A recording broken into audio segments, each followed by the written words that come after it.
Now, after 7 or so months of use, it is time for me to share my thoughts and review on the Kilos Gear AeroCloud Elite sleeping pad. Now, this video is not sponsored by Kilos Gear. No money was exchanged to make this video, and they did not ask for me to make this video. However, they did provide samples of these pads for me to use and test in the field, and eventually share a review of my honest thoughts and feelings of my experience with the pad here on the channel. Well, friends, I'm pretty excited to talk about the AeroCloud Elite sleeping pad from Kilos Gear today because, if I'm being honest, when I first got this pad, I was pretty skeptical on whether or not this was going to be a good value and a comfortable, warm night of sleep in the backcountry. So let's first knock out specs and features of this pad, and then break down the pros and cons of just my overall experience with it, and then ultimately share whether or not I think this is a good buy or if you should avoid it. Now, I've been using this pad for the past 7 months through the winter, through spring, and now the summer, and I've got about 12 or so nights of sleep on this. And this pad is the one that I've been using for that entire time. Now, recently, Kilos Gear released a regular sized version of this pad. So now with the AeroCloud Elite, you've got two different size options to choose from: a regular size that's going to be 25 inches by 72 inches, and a large size, which is what I've been using this entire time, that's 26 inches wide and 79.5 inches long. So it's a very large pad. You can see has a pretty substantial increase in size from a regular 25 by 72. Now, these pads are also 4 inches thick, so they're going to provide plenty of height off of the ground for you to get your butt off the ground and your hips and ensure you have a good, comfortable night of sleep. You also notice a nice quilted pattern here for the baffling, which provides good pressure relief. It is very comfortable. This is my favorite, that was a B. This is my favorite style of baffling on a sleeping pad. I feel like it provides the best sleep possible out in the backcountry. Now, insulation wise, what you have in here is a ASTM rated R value of 5. So you've got a layer of metallized film inside of the pad here that has also a fibrous, kind of like a cotton or synthetic type of material that's batted that is connected to that layer of metallized film that provides additional insulation value for the pad.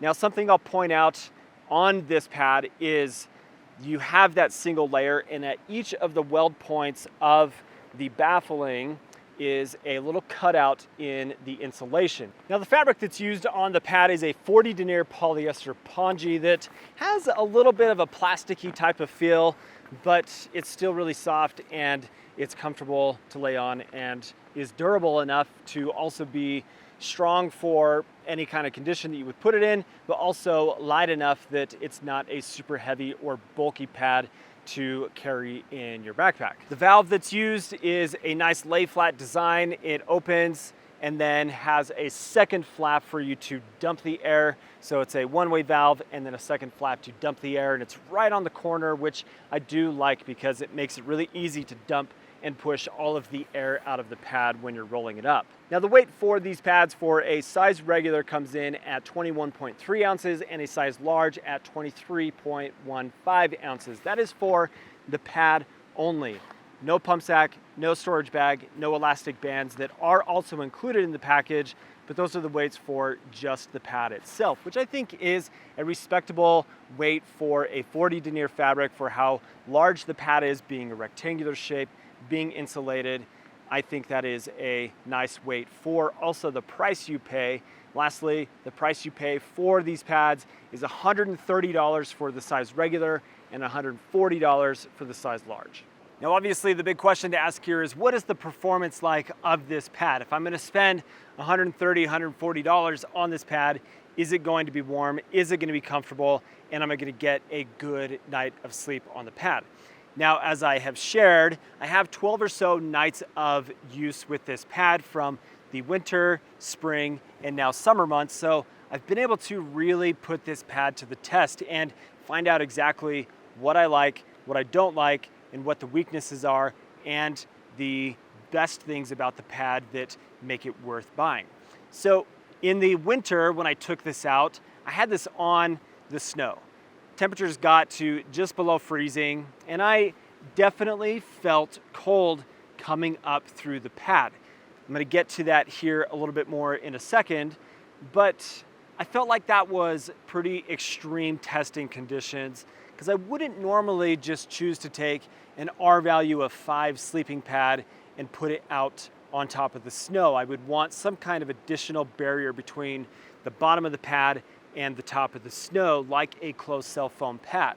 But I really wanted to see how the pad would do in those conditions to create a baseline, and then as temperatures got warmer through the next several months, I would be able to compare to that experience. So because the insulation has a little bit of a cutout at each of the weld points for the baffling, you are going to experience some cold air movement up through the pad. Now, something else to point out that's, I think, missed in a lot of times when we talk about sleeping pads, and that is how big the sleeping pad is, because the R value, the ASTM rating that you get for a pad, is only one part of the equation. What you have to consider as well is the ambient temperature and the ground temperature that you are sleeping on as well. So with this pad being the size large, I'm 26 inches wide and I'm 79.5 inches long. This is a very large pad. I'm a pretty average size guy, 5'9", 165 pounds or so.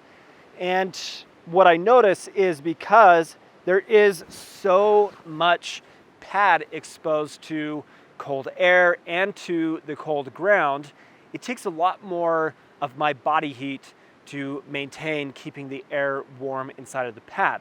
Now that might sound counterintuitive or like, dude, that doesn't make sense, but from my observations and other people that spend a lot of time testing sleeping pads, that is something that is becoming more and more understood, that if I have a lot of sleeping pad exposed to cold ground that's not covered by insulation and it's bigger than my body, then that's just more airspace that can take on the cold from the ground, and then I have a harder time warming up that space. Just like if I sleep in a sleeping bag that is too large. It's the same kind of thing where now my body has to work harder, or it's just more air for my body to just warm up all of that dead airspace. If you are not a large person, then I would recommend getting the size regular sleeping pad so that you are able to sleep warmer on the pad because of that. So my recommendation for this pad is to actually not take it below 30 degrees Fahrenheit because of the design of it. You don't have overlapping layers of insulation. This will still sleep plenty warm, and as I've had it out on any other night that has been down to about freezing temperatures, 32 degrees or 0 degrees Celsius, I've slept warm on this pad. When it's gone below 30 degrees Fahrenheit, that's when I have started to feel the cold substantial enough to be a problem where I want some additional supplemental insulation for the pad. That is my experience from a warmth standpoint, but how does it compare to options like the Big Agnes Zoom UL and the Nemo Tensor All Season? Now these are pads that come from big name brands that have a lot of technology to them, but how does the AeroCloud compare to the All Season from a warmth standpoint and even a comfort standpoint? The All Season is one of the warmest R value 5 rated pads that I've ever slept on. There are 2 layers of insulation in this pad. You still have a thick pad and it is fairly comfortable. The AeroCloud is more comfortable than the Tensor is for me. I get better sleep on the AeroCloud than I do with the Tensor All Season, but I sleep warmer on the All Season than I do on the AeroCloud. But if you bring the Big Agnes Zoom UL into the mix, this pad is lighter weight and has a slightly lower R value, but this pad is also one of the most comfortable pads that I've ever slept on. This one The AeroCloud also being incredibly comfortable, and the ZenBivy ultralight pad, just fantastic sleeping from that sense. But the AeroCloud for me sleeps warmer than the Zoom UL does. Well, you would think, well, yeah, it has a higher R value, but there's something about the Zoom UL that this pad sleeps cold. Down to about 45 degrees Fahrenheit, sleep cold on the Zoom UL. So when you're looking at a warmth standpoint versus comfort, I'm gonna be just as comfortable on the AeroCloud and warmer than I sleep on the Zoom UL, and I spend a significantly less amount of money. So my final thoughts on the AeroCloud Elite sleeping pad are this. After the time that I've spent testing and using this pad, I think for the money, this is a really good buy. This has a lot of value to it. It's not overly expensive, it's not bulky and heavy, and it's warm enough for true 3-season backpacking and camping, where I want something that is not super heavy, doesn't take up a lot of space in my backpack, and is still gonna be comfortable and warm to provide a good night of sleep in the backcountry. And that has been my experience with this pad. My caution with it is to not take it to extreme low temperatures, and don't use it on really, really cold ground. You're gonna need more insulation than what the single layer of insulation provides here, even though it does have 2 layers with that metallized film and the synthetic fibrous type of batted insulation that's attached to it, that provides plenty of warmth for above freezing temperatures, and you're gonna sleep warm and comfortable in those kinds of conditions. And this is truly a good, comfortable sleeping pad. One of the most comfortable pads, and for the money, it's kind of hard to beat. So do I recommend it? Yeah, I recommend it with those caveats, to not take it into extreme winter conditions, so that you do ensure you have a good warm night of sleep. So that's my experience in my review of the Kilos Gear AeroCloud Elite sleeping pad. Let me know what you think down in the comments section. Appreciate you guys watching today. If you're not subscribed to the channel, subscribe. The way that the amount of flies are flying around my head right now, they're everywhere. Be everywhere and subscribe and watch all my videos. Thanks guys. We'll catch you on the next one. See you later.